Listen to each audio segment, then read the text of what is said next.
Have you ever bought a game on Steam that looked so good, so enticing that you just whipped out your wallet on the spot, but you never got around to actually, I don't know, playing it? Maybe you're too busy, maybe you had other games to finish, or you just forgot about it. You're not alone. I mean, I am an example of that right here. And according to a study by Ars Technica, about 37% of Steam games are never played by their owners. Let me say that again. 37% of all games purchased on Steam are just not played. That's a lot of wasted money and a lot of missed opportunities. But why do we buy games that we don't actually play or get into? Is it because we're impulsive or greedy or easily piloted or influenced by marketing? Or is there something else going on? In this video, we're going to explain some of the reasons how Steam makes us buy games that we don't play, and why we just get them, why we just flop our fat wallets on the counter with no thought. Number 20, collector's badges. When you put badges on your profile page, especially those that were hard to get, you feel proud, you feel accomplished, it's like wearing a Medal of Honor. Earning some of the higher ranks requires a lot of effort because the standards get harder every level. The top Steam player recently acquired the Game Collector title after collecting 25,000 games. Despite this, he only completes 24% of the games that he starts, leading a lot of us to believe that he doesn't even open a lot of the games that he owns. Number 19, Game Collector. Game collectors, it's just like having them. They just like having the games, just like a stamp or book aficionados. You ever see those people with like those massive walls of books and they're like, oh, yeah, wow, you read all of these? No, they haven't.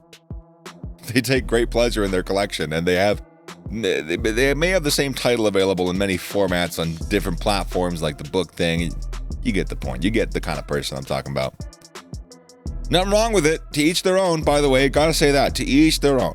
All right. Number 18. Art visuals. Styles. Don't judge a book by its cover. That's a proverb, and the same can be said of video games. Sometimes a game will catch our attention because it's got cool aesthetics or artistic flair. But when we get it, the gameplay is not that sometimes, and the game is so swiftly relegated to our collection of unplayed games. Although if you didn't know, you can return things that are not what you expected within, like, what do you get, 2 hours of gameplay and 2 weeks to play it? Yeah, it's pretty fair. Nostalgia. There's a romanticism when adding classic video games to our current collections because of the hours we spent playing them as children. Even though we may never play these games again, seeing them in our library brings back wonderful memories. I don't know about you. Number 16. You can afford it now. When money was scarce, and we used to miss out on some fantastic games when they were brand new. We don't want to deprive ourselves when there's a nice offer, and maybe, buy more titles than we have the time to play now that money's a little less tight. 15. Habit. Have you ever added a game to your cart just to find out that you already have it? You already have the game? Purchasing new games on a regular basis might become a habit, especially when we're, feeling down and our mood needs a boost from, ooh, shiny. Title is considered a must-own. Some well-known video game series are regarded as classics. If they aren't in our library, how can we ever claim to be a gamer? So you've never played Team Fortress 2? Even though we may never have the free time to play the game, we still belong to the millions of fans who possess it. You ever played a game that you didn't exactly pay for and have a lot of fun with the game? Even if the legal copy is never installed, it's wonderful to back the game's creator by going legal. Franchise fan. Sometimes we didn't begin playing the franchise's games until far later in the run. We pick up those older titles, even though they may be out of date, hoping to have a comparable, satisfying experience. Alternatively, we thought the original was fantastic and we consider ourselves fans. Even if we never get to play them, we feel obligated to support the community and buy all of the games, all of the spin-offs, all the stuff. Peer pressure. Our friend is raving about this new game nonstop. He's always playing it. He wants you to play it with him.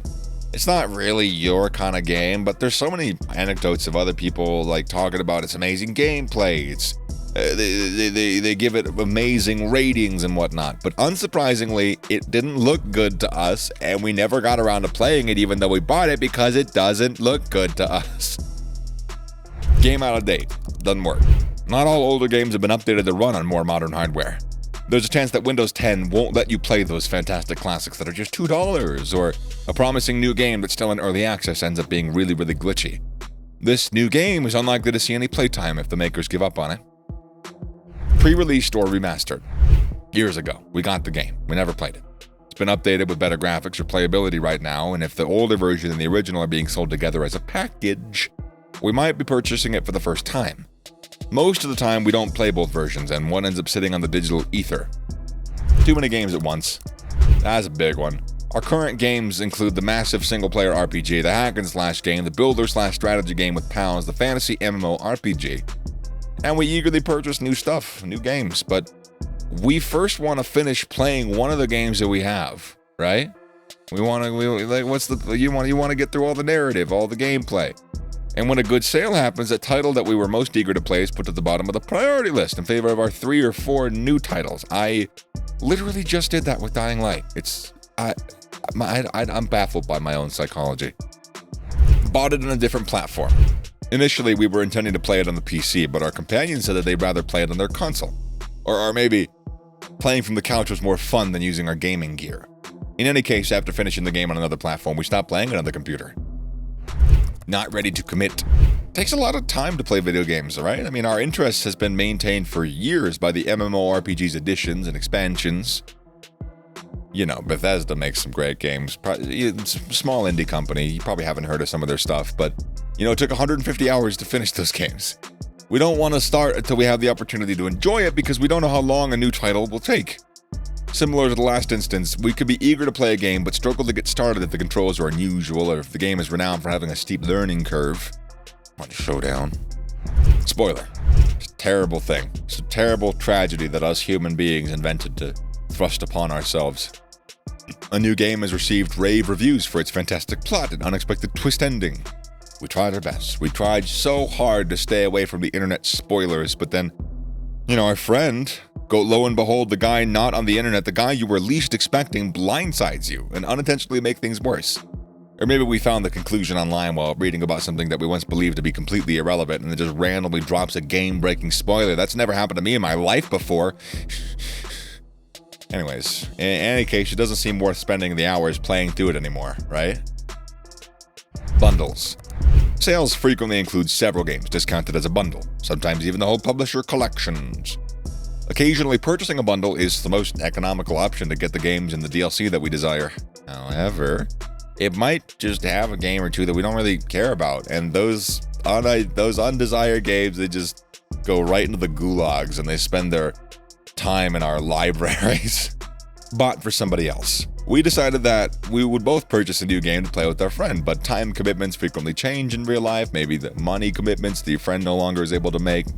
You know, whatever. They just lost interest. Whatever. They're not playing that recent purchase together. And, you know, that was what you bought it for, so you don't really want to play it, you know.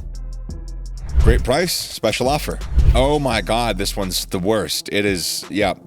When a game goes on sale for 50% off, what are you going to do? Not buy it? It's been on your wish list for 6 months. Or maybe it's a new title that appears intriguing for just $1.99, a low price. Feels like it'd be worth giving a go, right? Maybe it's that collector's edition with a limited supply that you don't want to pass up. Who doesn't enjoy a great deal? However, more games are later added to our queue, and not all of them are accessible right away. Whoo, I said the last one was a big one. This is the big one. This is the big Bahama Jamba Bamba. It's time. Time is the main barrier preventing us all from playing the games that we get. There's only so many hours in the day, despite how wonderful video games are, and a lot of us have to spend a lot of that time working, eating, sleeping. All that stuff takes up our valuable time that we could be spending playing video games. I don't understand why I have to live life and be responsible. I want to be a space dwarf 24/7. Anyways, in March 2021, there were more than 50,000 titles on Steam. That would take more than a lifetime to play all of them. Even if you were playing 24/7, literally not sleeping, you could not play all of the games that exist on Steam. And the majority of us will always own more video games than we can play, since our gaming desires will always outweigh our available time, if you like gaming like I do. However, when there is a sale in the future, consider when you'll actually have the time to play these things. Don't just get a bunch because, you'll find time for them eventually. Map it out a little bit. And maybe stop stocking your library with so many games that haven't been played to save you some money. In conclusion, Steam's a powerful platform that can influence your buying behavior in some subtle and some not so subtle ways. It exploits your cognitive biases, your emotions, your social needs, and your curiosity to make you buy games that you will never play. But you don't have to fall for all these tricks. You can be more mindful of your spending habits. You can set limits and goals, research before you buy. That's a big one. Watch gameplay. Never just watch a trailer, because trailers suck. They suck at conveying what playing the game is actually going to feel like. And just enjoy the games that you already have. You have a bunch of them that you haven't really gone through, so just crack open one of the old ones. Yeah.